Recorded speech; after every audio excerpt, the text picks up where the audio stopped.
On your screen, you will see what we call a balance sheet, also known as a net worth statement. This is an Excel spreadsheet template that we provide in this module of the course, and I've modified it for Bob and Sue as of December 31st, 2013, and I've inserted certain dollar amounts in the various captions that you see on this screen. Let's start with an overview of what this statement is. At the top up here on the left, this is a listing of the assets, the things that Bob and Sue own and have a future benefit to them. Down towards the bottom of that column, you will see a total of the dollar amount of those assets.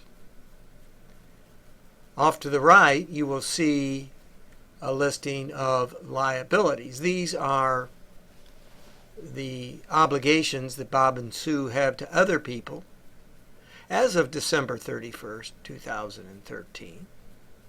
Amounts that they owe the bank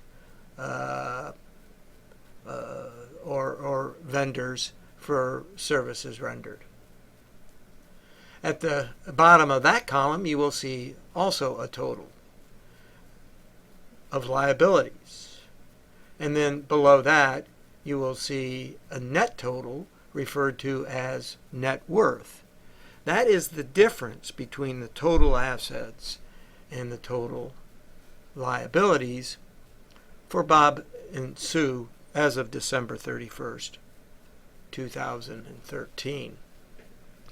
Now let's back up and go take a closer look at the assets. There's three types. One, the monetary assets. These are basically checking accounts that Bob and Sue have at the bank at the end of the year.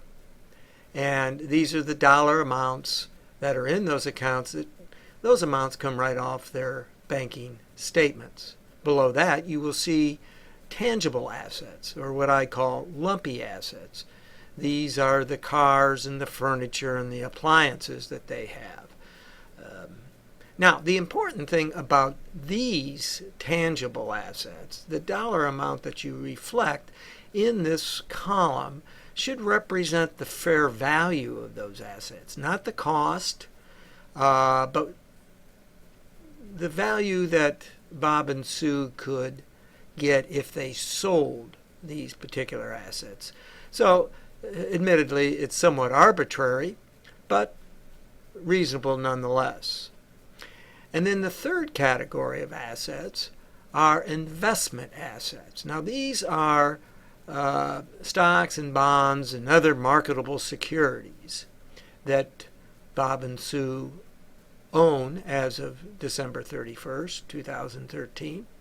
And these numbers probably come off of some brokerage account statement that they have, and they're reflected in there, and they too will represent the fair value of those assets as of that point in time. So when all three categories are added together, this is what we see for Bob and Sue at December 31st. Now, going over to the liabilities, basically two types of liabilities. We have short-term liabilities, things that are due in the relatively near future, certainly within the next year. And you can see here they've got a meaningful amount of credit card debt. So chances are that they're using their credit card and not paying off the balance each month. But that's really all I have shown here for them. So their total short-term liabilities are what you see here.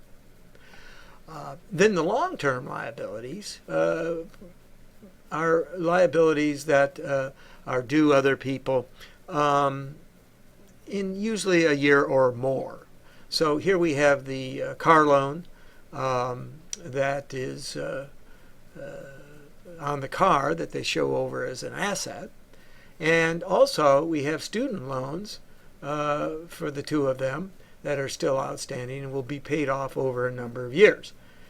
So totaling that column, you see total long-term liabilities here, and those would be added to the short-term liabilities to give total liabilities. Now those total liabilities, as I indicated before, are then subtracted from the total assets to arrive at the net worth of Bob and Sue as of that point in time.